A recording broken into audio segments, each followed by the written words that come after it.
My wife got a tattoo on her neck that read, "Independent Girl," so I made her independent of my house and our joint accounts. I can still pinpoint the exact moment my 12-year marriage began to crumble. It was a Tuesday in March, and at 1:48 a.m., I registered the echoing slam of the front door closing. I knew the time because I checked my phone after waking up with a start. Perhaps I should introduce myself with some context. I'm Daniel, 41, and I've been working as a civil engineer at the same company for 15 years. I started as a fresh-faced graduate, and today I manage projects.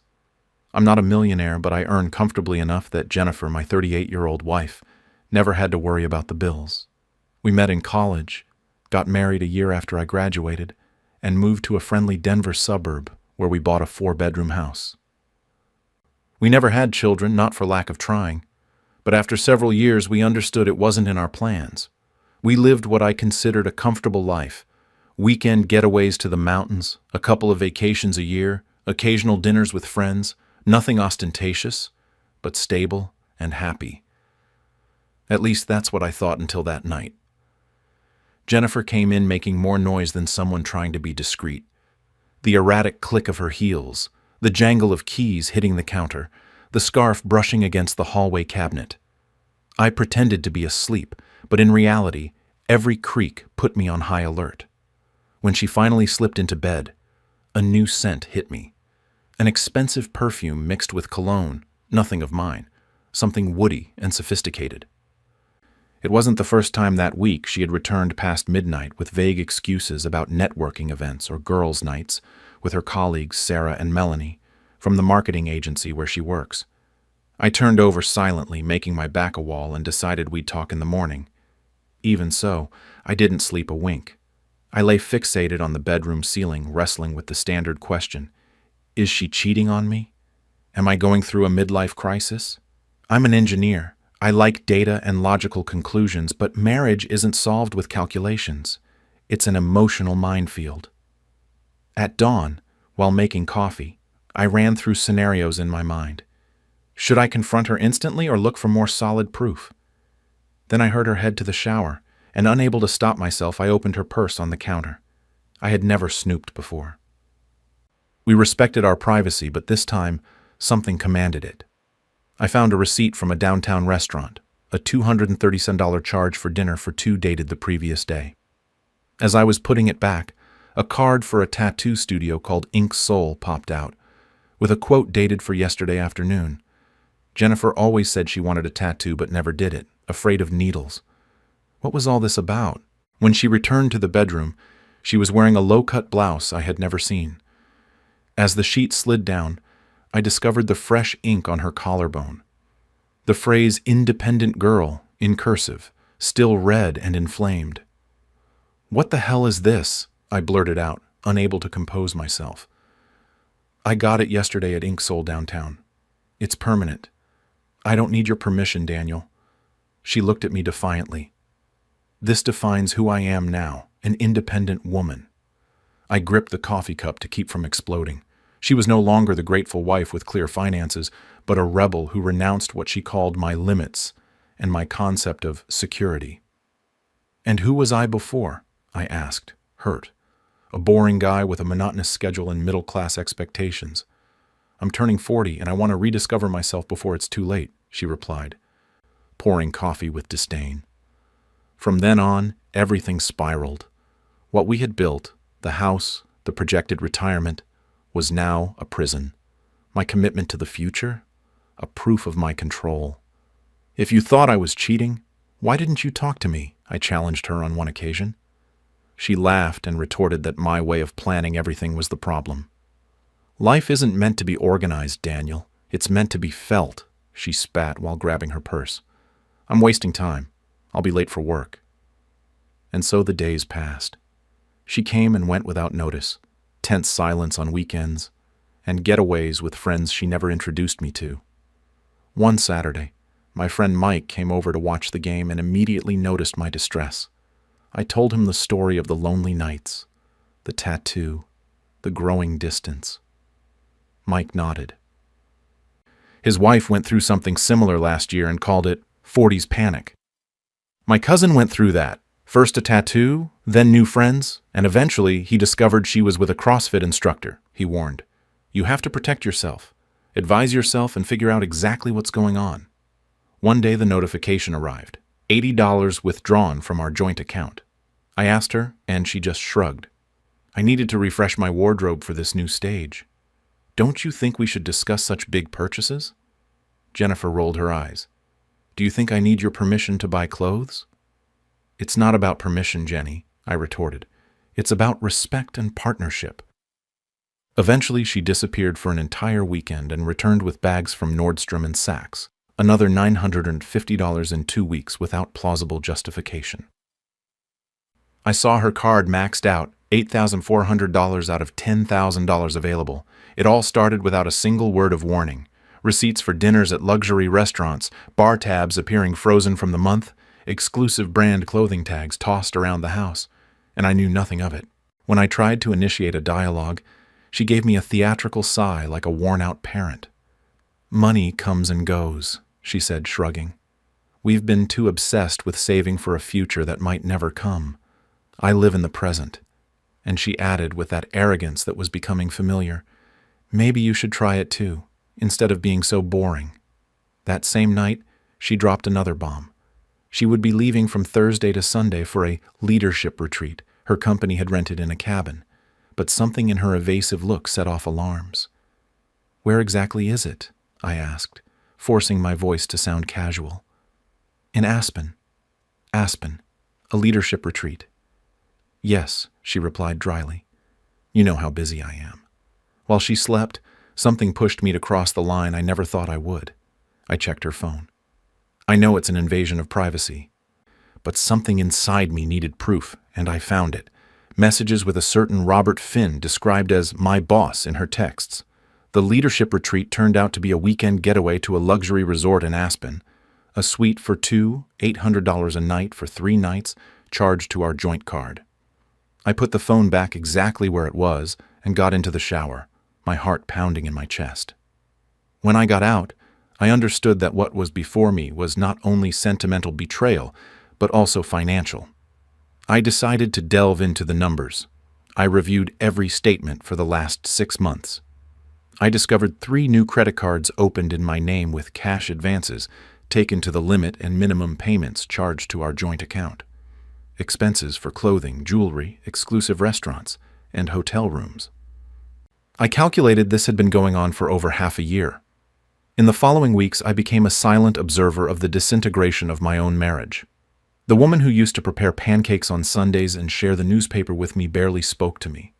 Her wardrobe went from practical fabrics to tight designer dresses, modest necklines to plunging ones, all to show off that damn tattoo I had never seen so closely.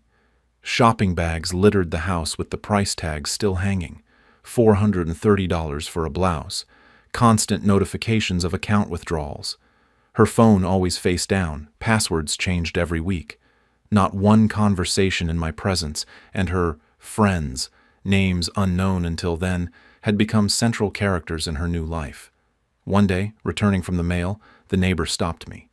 Daniel, I don't want to overstate it, but I've seen your wife arrive in a white Range Rover twice this week when you were at work. A knot tightened in my stomach, but I appreciated his honesty. Thanks, Steve. I suspected something. If you need to talk or a place to stay, you know where to find me. His kindness moved me. I spent several weeks simply in that solitude. One night, during dinner, I decided to attack head-on. Who is this Robert Finn? Why are you texting him all the time? She looked up, her fingers frozen on the screen. He's from the marketing department, the new creative director. Creative director? But you never mentioned anything. She shrugged. We're growing. There are new faces. I don't know much about cars. I don't even know why you're driving a Range Rover. The lie hung in the air like a physical object. I nodded and continued eating, pretending not to care. That same night, while she slept, I logged into the carrier's system. 67 calls to that number, always during off hours or on the way home. Thousands of text messages. And then I discovered something even worse. She had signed a $1,500 personal loan using our house as collateral, with the documents hidden in her desk. This wasn't just an affair, it was systematic deception. The next day I called Mike. "Hey, you mentioned your cousin the lawyer. Could you give me his contact?"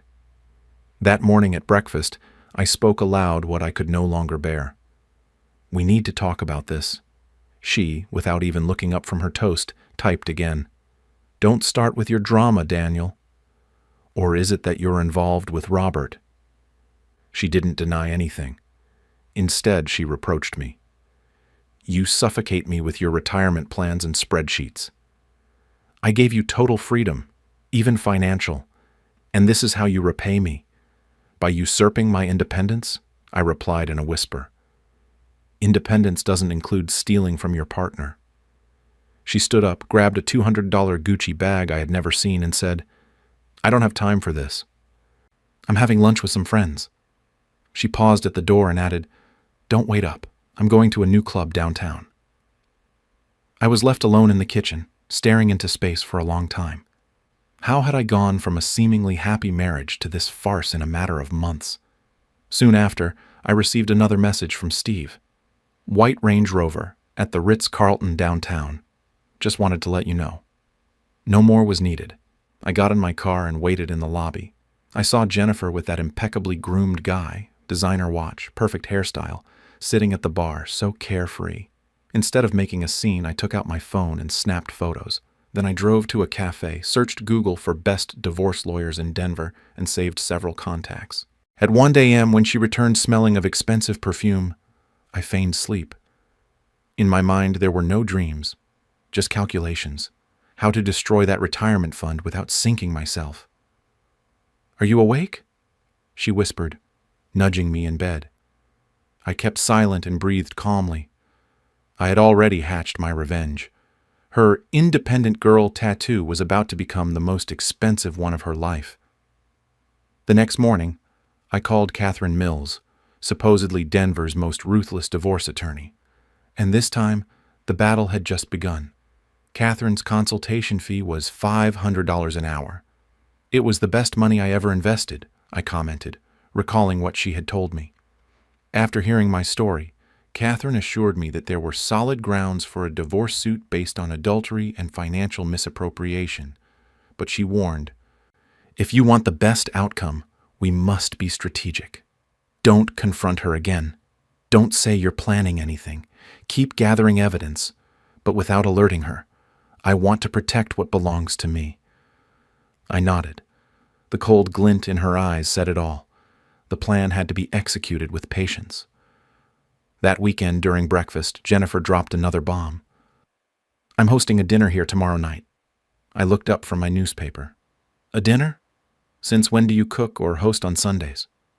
She looked at me without smiling. Obviously, I hired a catering service, and I only invited a few people from my new social circle. My coffee cup froze in midair. "Maybe you should find another place to be," I suggested. "You won't enjoy it." She rolled her eyes with theatrical indifference.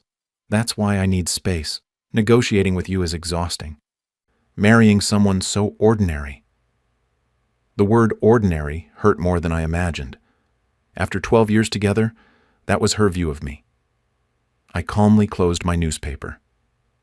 "Have your party. I'll retreat to my office." Her surprise at my apparent compliance confirmed my suspicions about her true intentions.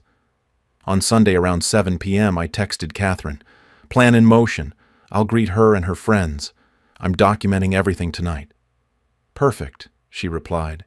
"Take photos if you can, but no confrontations." Half an hour later, the noise rattled the floorboards.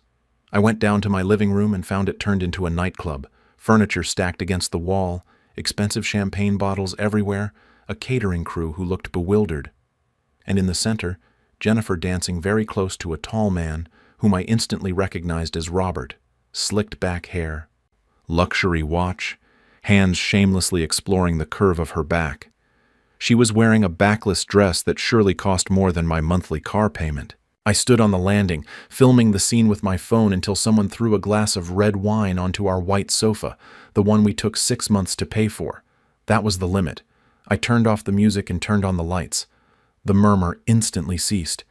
"What the hell do you think you're doing?" Jennifer shouted, her face contorted with rage. "I took the liberty," I said, protecting what was left of my home. "You all have to leave now." The guests backed away, unsure. Only Robert stood still, looking consumed by shame. I pointed to him calmly. "Jenny, introduce me," I said, "since you spend so much time with him." He crossed his arms. "This is none of your business." "It becomes my business," I retorted, "when the one who turned our house into a college party is sleeping with her boss in the living room." Robert muttered something about, "Okay, I'm leaving," and walked away. Before he left, I whispered in his ear, "Good decision." Seeing how Jennifer was staggering, I understood that my investigation had paid off. I spoke in a calm voice. "Robert has a wife. Her name is Sharon." The blood ran cold in her veins. "How dare you?" she exclaimed. "This is my house. I pay 85% of the mortgage." I pointed to the destruction as proof. "Look at this. The sofa alone is thousands of dollars in damage." She laughed sarcastically. "Pathetic and materialistic." I let out a laugh. Interesting accusation coming from someone who spent nearly $1,200 on clothes last month and took out a loan using our house as collateral. Her cheeks paled. "Were you spying on me?" "It wasn't spying. Your bank statements and your carelessness tell the story themselves." With a trembling voice, Jennifer finally admitted, "Okay, Robert and I are seeing each other. Understand that he understands me in a way you never could." I raised an eyebrow. "Sharon, his wife, knows?" I asked calmly. "I spoke with her yesterday. She's delighted with the photos." Then her voice dropped. "Our marriage has been dead for months." Maintaining an impassive tone, I took a step forward. "I've noticed all the lies, the disappearances of money, the long nights out." Fear reflected in her eyes. "What does that mean?" I gave her a half smile. "That the independent girl is about to discover the true price of independence. Nothing is free. Not that tattoo, not the hotel rooms with your married boss, nor betraying the one who trusted you with everything." That night, I slept in the guest room. Through the wall, I heard her frantic calls. Before falling asleep, I sent Catherine a final message. Confrontation done. She admitted it. "The plan is set for this weekend." "Rest," she replied. "The real work begins Friday." The next morning before going to the office, I checked the joint account. Another $200 withdrawal. But instead of anger, a strange satisfaction washed over me. The notifications had revealed a pattern. She withdrew money every Monday morning. Catherine and I had consolidated her conversations, hotel receipts, and unauthorized loans. We were sure they were planning a Cape Town getaway the following week, the same date as her executive retreat. I called Catherine from the car. "It's time. She leaves this weekend. We have 72 hours. During the days leading up to the trip, I finalized the preparations for what I had internally dubbed Operation Independence. Every night, once she was asleep, I worked in my office, reviewing documents, message fragments, and bank statements. On Thursday, I met with Marcus, a financial advisor, to open an individual account at another bank. We precisely calculated the contributions I had made to the joint savings. We registered my monthly payrolls and documented her excessive withdrawals and unauthorized loans. On Friday, when Catherine asked me in her downtown office what I intended to achieve, I replied, "I want to keep what I've earned over these 15 years and make her feel the panic of true independence." She nodded relentlessly. "Under these circumstances, we can file for divorce on the grounds of adultery and financial fraud. Secure your assets as soon as possible." I closed the file without hesitation, answering, "I've never been so sure of anything." That Friday morning, without any discussion, I transferred exactly 50% of our joint balance to my new account. Not a penny more, not a penny less. The account would remain active but blocked for any future withdrawals. Marcus frowned, unsettled. He knew that it was customary in these processes to completely empty the accounts. I didn't intend to act like the majority. My goal was to comply with every step precisely and within the legal framework. In my third appointment, I contacted a real estate agent specializing in furnished rentals. I chose a modern apartment in the heart of the city, paid the deposit with my savings, and hired a moving company to transport my most essential belongings on Saturday morning. The fourth meeting was with Sharon, Robert's wife. I gave her the entire dossier, photos, message screenshots, and hotel receipts. To my surprise, she received the information calmly. "I suspected something for months," she confessed quietly, "but this time, I won't let him walk away with half of my company." We coordinated a plan. Our lawyers would file the lawsuits the following Monday. Meanwhile, Jennifer remained completely oblivious to what was unfolding, engrossed in her trips and adventures. She didn't even notice that I stopped questioning her at night, or that I stopped mentioning the money withdrawals. My apparent resignation must have convinced her that everything was going her way. On Thursday night, I reviewed the roadmap point by point, just as she was packing her suitcases upstairs. The plan included filing the divorce petition in court, with everything ready for notification as soon as they returned, signing 2 condominium purchase contracts and obtaining the keys, scheduling the move for Saturday morning, hiring a locksmith to change the locks that same Saturday afternoon, transferring all utility bills to my name and paying the corresponding deposits, requesting a restraining order due to her erratic behavior, gathering testimony from Steve and the neighbors, calculating to the penny half of our joint savings, deducting every unauthorized expense, almost $28,000, and leaving that amount ready for transfer, notifying every credit card issuer to remove my authorization and close the accounts where she was the primary cardholder. On Friday morning, I prepared an impeccable breakfast, her favorite eggs Benedict, fresh orange juice, and a smile that barely concealed my determination.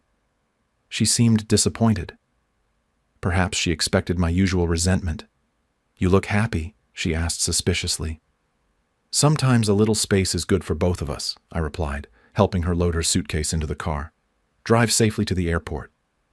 When she drove off, I stood at the entrance and watched her turn the corner. It was then that I dialed the first number on my call list. By noon, everything had happened with military precision. I transferred exactly half of our joint balance, discounting the nearly $28,000 in unauthorized expenses. I left the other half untouched but froze the account. I contacted the card companies to remove myself as an authorized user and close the accounts where she was the cardholder. I sent emails to the electricity, water, gas, and insurance companies to update my details and payment methods. I also changed the beneficiary of my life insurance policy to my sister and contacted credit agencies to place a fraud alert on my Social Security number. Every confirmed email and every electronic signature was one more piece in the demolition of the pillars of that marriage. On Saturday at 8 o'clock sharp, the movers arrived. I had already packed the essentials: clothing, personal items, and inherited pieces from my family. Everything was documented with photos and videos. In the afternoon, the locksmith did his job. I left a detailed letter at Catherine's office indicating where to find the new keys, avoiding friends or family who might sympathize with me. Sunday was dedicated to organizing my new home and anticipating the consequences. I made several calls to contacts at rival companies where I knew they valued my 15 years of experience at the same firm. On Monday morning, Sharon and I completed the final phase. She filed the lawsuit against Robert and requested the freezing of his shared business assets. At the same time, we sent the company's board of directors documentation proving the misuse of funds. Several of his hotel stays appeared charged to the corporate budget. My phone didn't stop vibrating. I could imagine Jennifer arriving home, discovering the changed lock, calling her mother in a panic, and ending up at Catherine's office, where she would be met with a divorce notification. I saw her desperate messages flood the screen. "What the hell? Daniel, call me now. Are you crazy? Where is our money? The accounts are frozen. My cards don't work. The electric company is demanding a $500 deposit to restore service. The bank says there are no more loans. They've removed me as an authorized user. HR called me in for tomorrow. Daniel, please answer me." I read all the messages without responding. Instead, I wrote a single one to Catherine. "She's been notified. Proceed as planned." 2 days passed before I took her call. She sounded unrecognizable, her voice broken from crying. "Daniel, I made a terrible mistake. I'm so sorry. I don't know what I was thinking." I remained calm. "You are now free of your decisions." "Please, I need you," she begged. "I have nowhere to go," she insisted. I reminded her that the house would be hers until the bank foreclosed on it due to the unauthorized loan. That could take a few months. "Can we talk?" she pleaded. "There's nothing to fix," I replied. "The records and calculations are clear. You will receive what is fair according to your contribution, about $4,200 after deducting your expenses. I willingly waive the right to claim that figure." "I love you, Daniel," she murmured. "The mistake was mine for believing we were on the same page when you were just looking for a sponsor," I concluded. That final call brought everything to a close. "Enjoy your independence. I heard Starbucks is hiring." Without hesitation, I hung up and blocked her number. A week later, I received a call from her sister Mary, sobbing on the other end of the line. "It's a disaster, Daniel," she said. "Jennifer is sleeping on my sofa and won't stop crying. Robert completely abandoned her. She's ruined and heartbroken. Could you talk to her?" I reminded her that I had been talking to Jennifer for 12 years and was unwilling to this time. "Now I want nothing to do with her, but I do regret what she's going through." "She made a mistake," Mary insisted. "No, Mary," I corrected her. "A mistake is forgetting an anniversary. What Jennifer did was make thousands of deliberate decisions to betray, steal from, and humiliate the one who supported her for over a decade. Those aren't mistakes. That's a reflection of her character. She lost everything, Daniel. Her job, the house, her credit history. She had to sell everything. Clothes, bags, for crumbs. Now she's working as a waitress. She confessed that she seemed to be enjoying that independence she talked so much about. I told her that I was no longer her safety net." "You have a heart of stone," Mary exclaimed. I calmly replied, "I finally learned to value myself. Maybe Jennifer will end up learning that lesson too." 6 months later, the divorce was resolved much faster than I imagined, largely thanks to Catherine's relentless efficiency and the accumulated evidence we gathered. Jennifer didn't contest anything after her initial attempts at reconciliation failed. I suspect she just wanted to close the chapter as quickly as possible. Through mutual friends, I learned fragments of her new life. At 38, she had moved back in with her parents, juggling 2 jobs, daytime waitress and nighttime bartender. The house we shared was foreclosed on due to the unauthorized loan, and her credit was in tatters.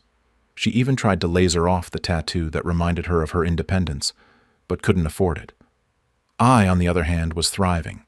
I accepted an offer at a rival company with a 30% salary increase, and my loft downtown offered unbeatable mountain views. I joined rock climbing classes and a hiking group, and for the first time in years, I made new friends. 8 months after everything fell apart, I was having coffee at my usual cafe one Saturday morning when someone called my name. I turned and saw her, Jennifer, in a waitress uniform that bore no resemblance to the elegant woman who had once walked out of my life. The designer clothes were gone, replaced by simple black pants and comfortable shoes, her hair in a discreet ponytail, minimal makeup.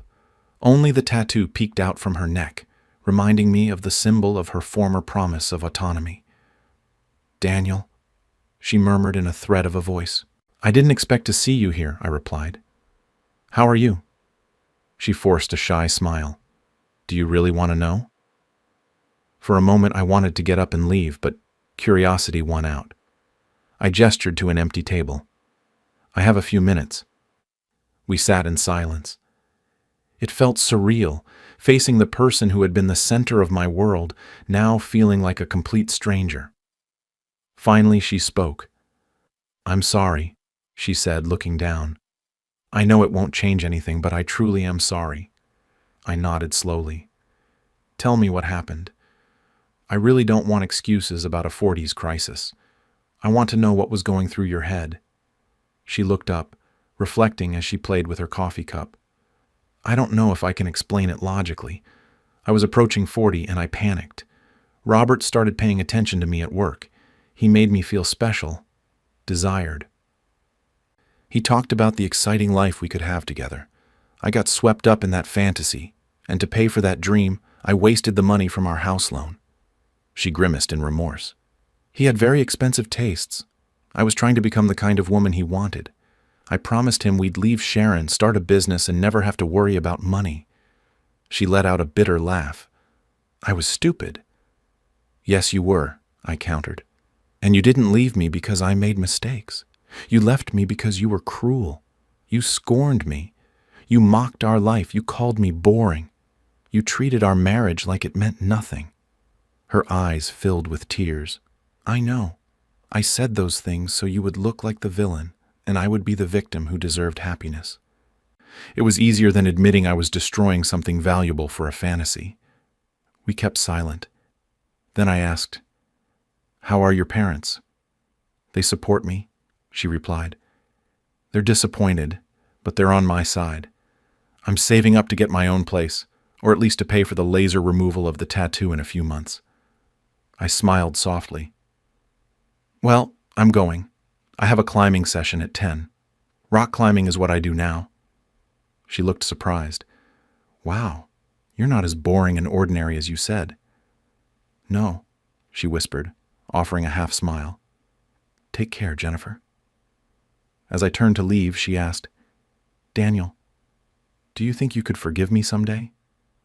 I stopped and answered honestly, "I have already forgiven you, but forgiving doesn't mean reconciling. There are things that, once broken, can't be repaired." She nodded, wiping away a tear. "I understand. Thank you for talking to me." I walked out into the bright Colorado sunlight feeling lighter. The rage that had driven me during those dark months had given way to something better. Indifference. The woman in that cafe no longer held power over my happiness. My phone vibrated with a message from Lisa, a hiking group companion I'd been talking to for weeks. "Still on for the trail tomorrow? What's the weather forecast?" I smiled and replied enthusiastically, "Absolutely. Can't wait." As I drove home, I thought about Jennifer's independent girl tattoo and the cruel irony of it all. She sought independence through another man and material possessions, but lost everything. I, on the other hand, found true independence by valuing myself and building my life on my own terms. Sometimes the universe gives you exactly what you ask for, but not in the way you expect. My parents gave my sister a luxury villa and left me with an empty parking lot. "You can always sleep under the stars," they laughed dismissively. But when I turned it into a business, they wanted a share. I work as a mechanic, nothing flashy, but I earn a living fixing cars and taking care of my own affairs. Emma, on the other hand, never worked a single day. Everything has been handed to her on a silver platter, and if she burned down her house, they'd find a way to blame me. I arrived at the dining room, and the scene was the same as always. Emma sipping wine as if the place belonged to her, Dad skimming the newspaper, and Mom busy in the kitchen so she wouldn't have to look at me too much. "Wow, Lucas, you actually deigned to show up," my sister said with a mocking smile. "What pulled you away from Friday night tire changes?" I ignored her and sat down. Mom sighed, and Dad solemnly raised the newspaper. "It's important," he said. "We've decided to divide the assets." Emma's eyes immediately lit up. With a maternal gesture, Mom announced, "The beach house is for you, honey." Emma squealed with excitement, clutching her chest as if she had won an Oscar. "Oh my God," she exclaimed. "Seriously?" "Yes, sweetheart," Mom assented tenderly. "It's yours now." I remained silent, waiting for my corresponding part. Dad looked at me impassively again and let out, "And for you, Lucas, we're leaving you the parking lot on 8th Street. I blinked in disbelief. "What did you say?" I stammered. Mom, waving her hand as if doing me a favor, explained, "It's firm land. You can build whatever you want." Emma let out a shrill laugh. "How funny. You'll always have a roof under the stars." Dad roared with laughter. "It's been vacant for years, but still, maybe you can set up a lemonade stand." "Come on, Lucas," Mom added. "You always say you want to do something on your own. Now you have the opportunity." I felt like screaming, but I held back. Instead, I ran through my mind that memory from when I was 16, covered in grease after collecting my first paycheck at the mechanical shop. I proudly walked into the house to show it, while Emma complained on the sofa about wanting a new car. Dad didn't even look at me, and Mom murmured that I looked like I'd smell of oil for life. For her, the useful thing was for me to fix the car for free. She and Emma were getting a new BMW that week. Nothing had changed in years. I took a deep breath and stepped away from the table. Really? Dad shrugged. You should be grateful we're giving you anything. Emma let out another scornful giggle. Maybe one day you'll earn enough to buy a real property. I felt my hands tighten around the back of the chair, but I neither shouted nor argued. I just stood up and turned my back to them. Very well, I'll do something with this, I said without looking back. I left the house before they could reply. I knew their mockery was not a compliment disguised as kindness, but a challenge. That very night, remembering my job choice at 16, I made my decision. I would turn that useless lot into something they would never imagine. The next morning, I applied for permits to install food trucks. If they thought it was just a patch of concrete, they would see me make something profitable. In less than a week, I closed deals with the best food trucks in the city: tacos, burgers, coffee, and even vegan bowls for hipsters. I took out a small loan from my boss at the garage, a guy who did value effort, and used the money to install lights, benches, music, and signs that turned the place into a real meeting point. 3 weeks later, that abandoned lot had transformed into a gastronomic market with live music and endless queues. A month later, the project went viral on social media. That's when I saw my mother arrive, wrapped in her expensive coat, rummaging through the crowd as if entering a dumpster. She was inspecting the stalls with contempt when I approached her. "This is what you've done," she said, wrinkling her nose at the crowd enjoying their meals. I didn't bother to look at her. "Of course," I replied. "You wrote me off." "So I managed." She exhaled with some astonishment. "This isn't a real business. It's just a phase." "No," I laughed in disbelief. "A phase? This is making more money than Emma's influencer career." Her face twitched. Then my sister emerged from the crowd, unable to hide her amazement. Her arrogant smile instantly vanished. "What the hell?" she muttered as she realized that this time I had won the game. "What is this, a flea market?" I smiled calmly and replied, "It's a business that works." She let out a laugh. "This is a joke. It's not real money." Then I pointed around me. "And why are hundreds of people coming here every night to spend money?" Some customers applauded. Emma turned red and Mom coughed. "We just want to make sure this is stable." I raised an eyebrow. "Stable? Are you referring to the all-inclusive beach house you gave Emma without her asking?" But they fell silent. Emma quickly intervened. "You can't sell this. It's family property." I laughed lightly. "It's family property now? When you were laughing at me, it didn't seem like we were a family." Her jaw tightened, and she spat. "You didn't earn it." I turned slowly and looked at her coldly. "Seriously?" I said. "Do you think taking out a loan secretly is more legitimate?" She crossed her arms, uncertain, and added, "Selling it would be betraying the family." I tilted my head and replied, "If all this is betrayal, then I've been a traitor since the first applause." Mom stammered a word and finally murmured, "If your business is doing so well, we should talk about a partnership." I let out a laugh so loud that several customers turned to look.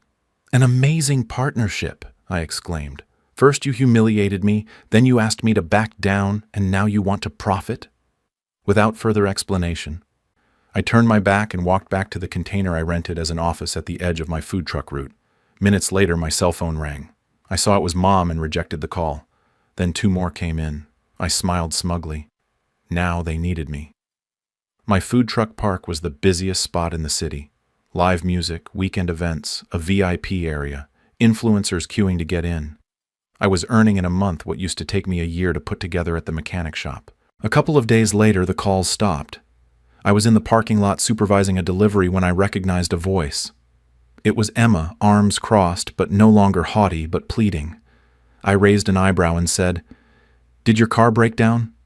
She exhaled heavily. I need to talk to you. I looked at my watch. 5 minutes. Make them count. She swallowed and admitted, I want to sell the beach house. I blinked. The same house you were showing off? She looked away and confessed, the market is down, and I urgently need liquidity. I smiled disdainfully. Let me guess. Too many luxury vacations, designer bags, and $10 coffees? She twisted her mouth and murmured, It's complicated. Help me with $20,000 to settle debts before listing it. I silenced my radio and greeted the delivery man. Good luck, Emma. With a broken voice, she grabbed my arm. Please, your family. I pulled away sharply. Family? The last time I talked about this, you laughed in my face. Where is that solidarity? She blushed and sobbed. I'll pay it back. I tilted my head and replied, No. Less than a week later, I returned to my parking lot, and there were my parents. Mom with a frown, Dad looking fatigued. Mom started to speak, but I sighed. Let me guess. Emma has come crying to you, asking you to talk some sense into me. Dad coughed and said in a quiet voice, We need your help, son. I raised both eyebrows. Son? I repeated, amused. Mom exhaled. The family business is experiencing financial problems. I fought not to smile. The family that gave Emma a mansion and left me an empty lot is in crisis? Mom pressed her lips together. Don't be childish. We don't want a sermon. Just a loan. I rubbed my chin. Mom swallowed and murmured, $500,000. I genuinely burst out laughing. $500,000? I asked, incredulous. Dad nodded, his face exhausted. Now that you're a success, you can afford it, he sentenced. I crossed my arms and offered a cold smile. A success, me? I retorted. Mom snapped. Stop acting like a brat, Lucas. We are your family. I took a step forward, my voice firm. That's exactly what I'm going to talk to you about. Family. Another step. Family doesn't mock your difficulties. Another step. Family doesn't make jokes at your expense. And a final step. Family doesn't show up only when they need something. Their expression changed. Mom's face went pale. Dad stammered, Please. But I shook my head. You already made your decisions. I pointed to my lot, my success, and I made mine. I turned and started to walk away. Mom gasped, You ungrateful boy. But I stopped and turned one last time. No, this is over, I said. I don't want a single penny, no help, no second chances. And I left them there, stunned. But my no was only the beginning of my revenge. I wanted them to see me succeed. First came the fake reviews, one star after another, claiming my restaurant was expensive, dirty, and run by a rude, ungrateful owner. I laughed, imagining Mom and Emma typing away from the kitchen, wine glasses in hand. Soon after, a municipal inspector showed up. An anonymous complaint warned of alleged irregularities in my permits. Then more complaints. Insufficient space, excessive noise, food safety failures. They tried to drown me in paperwork. Instead of sinking, I hired a lawyer. Every license and regulation was reviewed in detail. Even the inspector admitted that nothing was out of order. Meanwhile, I reinforced my marketing strategy. VIP tasting nights with local influencers, raffles, live concerts, and I expanded the adjoining terrace to set up an outdoor beer garden. I also organized artisan markets on weekends, transforming the defamation into free advertising. My business not only stayed afloat but flourished until Emma's biggest blunder arrived. It was a Saturday night. The place was vibrating with music, the aroma of fresh tacos, and tables full of happy customers. Then I heard a shrill voice near the entrance. This place is a joke. I turned. Emma was staggering, her makeup smeared, her designer dress wrinkled. Mom was holding her arm. Stop, Emma. She tried to calm her. Emma broke free and yelled, Now you think you're better than us? Look at you, a mechanic with delusions of being an entrepreneur. Several diners turned and pulled out their phones. I advanced calmly, my voice soft. Emma, that's enough. But she rushed closer, furious. You are a nobody. And suddenly a glass of beer flew towards me. The cold liquid soaked my chest, and everything fell into an expectant silence. In seconds, my security guards restrained her on the ground. The crowd held its breath as my head of security pulled out his phone. I'm calling the police, he announced. Emma looked up, horrified. No, Lucas, please! Mom shrieked hysterically. You're destroying our family name. But I just looked up, wiped my soaked shirt, and knew that I had finally put a definitive distance between them and my success. I burst out laughing without any reserve. Madam, you did that all by yourself, I told her as the officers put Emma into the patrol car. She was sobbing inconsolably, pleading for help. It reminded me of myself so many years ago when my family humiliated me, but unlike them, I no longer cared. Mom turned, her voice trembling. She's your sister. Do something. I crossed my arms. Do something? Like when you did nothing and mocked me. She didn't know how to respond. I turned around and walked back to my customers, throwing over my shoulder. I hope your beach mansion was worth it. I returned to my flourishing business, where everyone was witnessing my triumph firsthand. A week later, Mom and Dad returned. This time they weren't laughing. They were smoking nervously and looked uncomfortable. I was meeting with my event organizer when I saw them hovering near the entrance, awkward like strangers. For years, I had been the one who felt small, always insufficient for them. But now I was in control. I finished my meeting, let them wait a while, and finally approached them with my arms crossed. I see you're back. Emma must have sent you, too ashamed to face me. Dad coughed. We have to talk, Lucas. I raised an eyebrow. Talk? Like that time you called me trash while Emma received a mansion? Mom pressed her lips. It's not about the past. I laughed scornfully. Of course it is, because if you hadn't been so cruel, you wouldn't be here begging for help. Dad forced calmness. We are in trouble. I already knew that Emma had maxed out her credit cards trying to keep up appearances, and that her beach house was on the verge of foreclosure after several refinancings to afford her lifestyle. Furthermore, Dad's business was in free fall.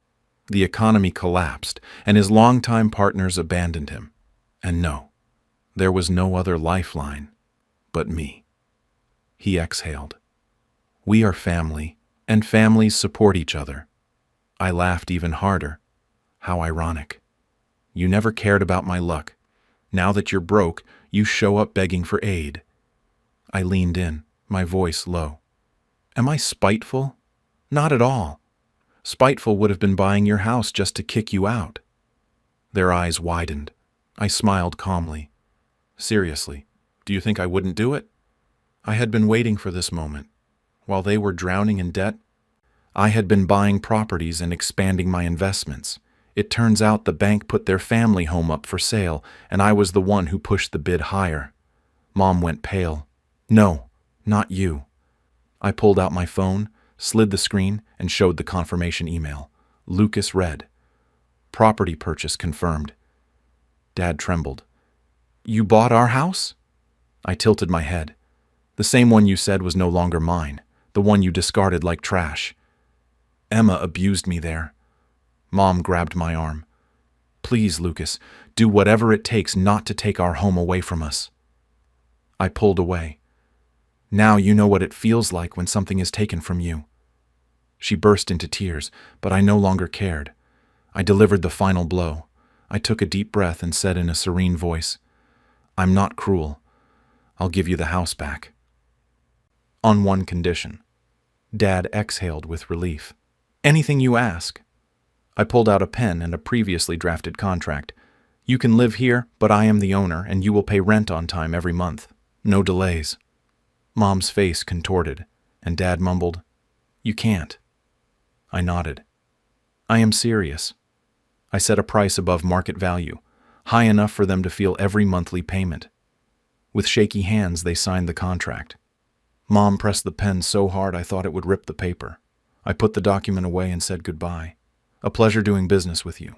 I left them there, Dad leaning against the wall, rubbing his temples, Mom wiping her tears, humiliated to the core. All their lives they treated me like nothing. They laughed at me, they humiliated me, and now I owned their house, their future, their dignity. I returned to my office with a smile.